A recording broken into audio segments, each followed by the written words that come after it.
bersama aku Dinda Suci Permatasari. Nah, kali ini kita akan membahas tentang topik dan kerangka karangan.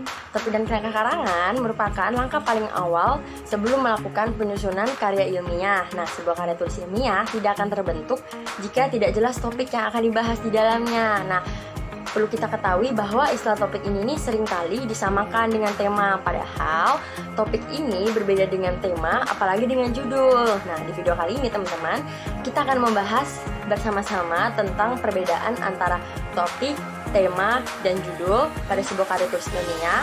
Dan pada bagian ini juga kita akan belajar tentang mengenai kerangka karangan sebagai langkah awal penyusunan karya tulis ilmiah.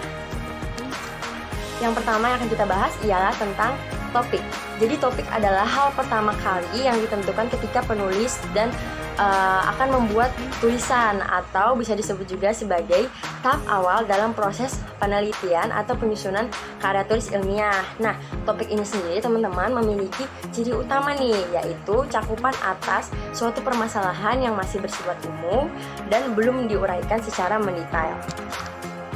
Dan yang kedua, ini mengenai tentang tema. Jadi tema ini merupakan sasaran yang hendak dicapai penulis berdasarkan topik, sehingga tema ini mempersempit atau membatasi topik. Nah, selanjutnya ini dalam memilih tema ada beberapa hal yang perlu kita pertimbangkan. Yang pertama yaitu harus menarik perhatian penulis, dan yang kedua ini diketahui dan dikuasai oleh penulis, dan yang ketiga harus sempit dan terbatas, dan yang keempat ini untuk penulis pemula hindari topik-topik yang kontroversi dan baru. Nah, pokok pemikiran tertentu yang akan disampaikan oleh penulis ini disebut dengan tema karangan. Nah, tema ini hendaknya harus diungkapkan secara eksplisit agar memudahkan penulis dalam menulis sebuah kerangka karangan.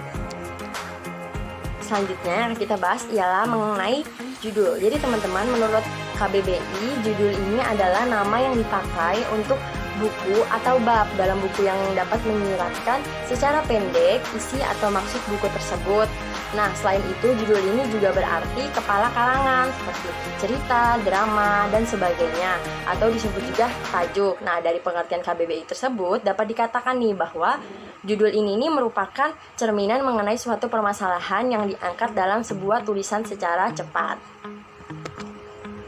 Nah, setelah tadi kita membahas tentang topik, tema, dan judul, selanjutnya kita akan membahas tentang kerangka karangan. Jadi teman-teman, kerangka karangan ini adalah rencana tentang teratur tentang pembagian dan penyusunan gagasan. Kerangka karangan ini merupakan suatu rencana kerja yang memuat garis-garis besar dari suatu karangan atau tulisan yang akan ditulis atau dibahas. Nah, susunan sistematis dari pikiran-pikiran utama dan pikiran-pikiran penjelas yang ada akan menjadi pokok tulisan, atau dapat juga didefinisikan sebagai suatu metode dalam pembuatan karangan yang mana topiknya ini sebagai suatu sub-sub yang dipecah nih, yang lebih secara terperinci.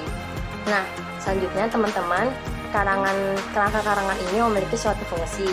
Yang pertama yaitu tidak mengolah ide sampai 2 kali. Yang kedua, dia ini menciptakan klimaks yang berbeda di setiap babnya. Dan yang ketiga, ini mengingatkan penulis pada bahan materi sebagai sumber rujukan dan bahan. Dan yang keempat yaitu dapat membaca ulang karangan yang sudah selesai. Dan yang kelima, dapat dilihat dengan jelas wujud, ide, nilai umum, dan spesifikasi karangan. Dan selanjutnya ini teman-teman, dalam menyusun kerangka karangan ini, pertama, perumusan tesis dengan jelas. Yang kedua ini penginventarisan topik ke dalam subtopik secara maksimal. Dan yang ketiga yaitu pengevaluasian semua topik yang telah dirinci ke dalam tahapan. Dan yang keempat terakhir ialah tahapan 1 dan 2 dilakukan secara berurang agar hasilnya maksimal. Nah, video hari ini semoga bermanfaat. Jangan lupa like, komen, dan subscribe. Terima kasih. Sampai jumpa di video berikutnya.